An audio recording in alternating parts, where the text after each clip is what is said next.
Hello and welcome to Treasure Hunt, and this week we're in Hartford County and it's all about documents. But before we meet this week's collector, let's take a look back when she found out a little bit more at an antiques fair recently about this rather unique piece. This is Sanskrit, and you really need to take it to somebody who's really a good Orientalist to get all the information on it. It could be Zoroastrian, for example. I believe it was a roll-out type of scroll.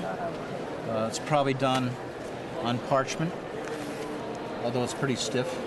It's been glued down maybe to a bamboo sheet underneath. And the whole thing folded out, and you'd have basically a full history running back and forth. Now, what it is, whether it's religious or not, I don't know. I would assume that it would be. Okay, and it certainly has some of the Tibetan colors to it, and so forth. But you really need a Tibetan expert to take a look at it. Thank you very much. Thank you. So that's what they found out about that item. But what else is lurking in this intriguing house? Well, here to find out, as ever, is Treasure Hunt's resident appraiser, Linda Stam from Winter Associates. Lovely to see you as usual, Linda. So far, we've seen Tibetan Sanskrit. What else do you think we could find here? I don't know. This one's going to be quite the adventure. That, of course, has come from, another part of the world. Do you think we could find something else from the four corners of this planet? Well, it could be something from the local neighborhoods, even more interesting. But again, we'll search and see what we find from anywhere in the world. Happy hunting as ever. We will catch up with Linda a little bit later to see what she manages to uncover. But now, of course, it's time to meet our rather intriguing collector. That wonderful Sanskrit. How did you come across it? Actually, when I was very young, for some reason I was reaching under the living room sofa and I pulled it out. And I remember asking my mother what it was, and she told me that when she was a little girl, there was an elderly woman who lived right next door, and she gave it to her. And someone in that woman's family had been a missionary. And it's sort of been a bit of a mystery ever since, hasn't it? It has, but nobody really seems to be able to tell us too much about it, so it's an interesting piece. Now, you're also telling me that you don't really consider yourself as a collecting family, but you said that, whenever you wanted something, your mum always seemed to manage to pull something out of thin air almost. Right, no matter how obscure my request was, she would just trot up to the attic and she would pull it out. It was always amazing. Yeah, but we don't collect, we don't throw anything away, I think is more what it is. Just things have come down through the family. And is that important to you as well, so like holding on to these memories from the past? A lot of pieces, yes. Some of them have, great sentimental value.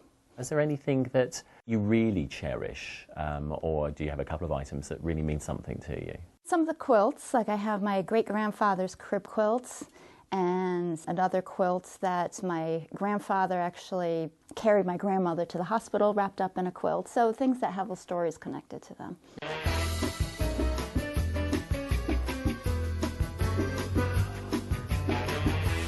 Well, earlier we sent Linda on a mission, and as ever she's come up trumps. Linda, first of all, very nice lantern, but it's not just a lantern, is it? No, we have a wonderful collection of slides, a lot of American views.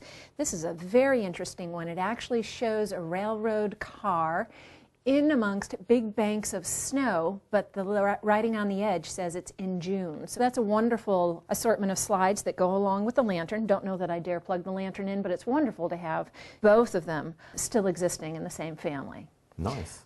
We also found something that used to be somewhat of an everyday object. The lanterns were a little more unusual in their time, but this is a gentleman's swimsuit from the early part of the 20th century. And because it was a common item then, they were often used up and thrown out. And it's very often the common everyday items that museum curators and the collectors are looking for, as opposed to the wedding dress and the ball gown that everyone saved. And then we have a lovely doll. Her head is actually made of porcelain, and they call it a bisque head doll.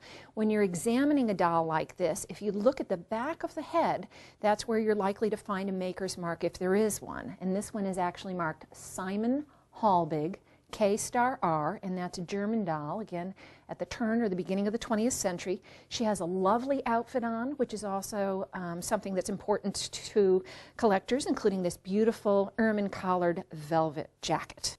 I didn't undress her completely to see full condition, which would be something that a doll collector would do, but I would say she's probably in the neighborhood of, oh, maybe $400 to $500, something like that.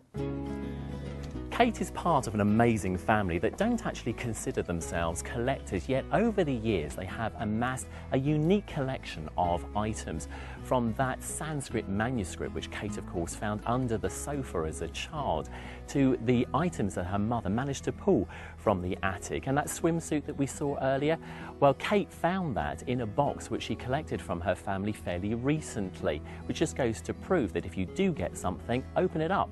You never know what might be inside. In Hertford County for Treasure Hunt, I'm Brian Scott Smith.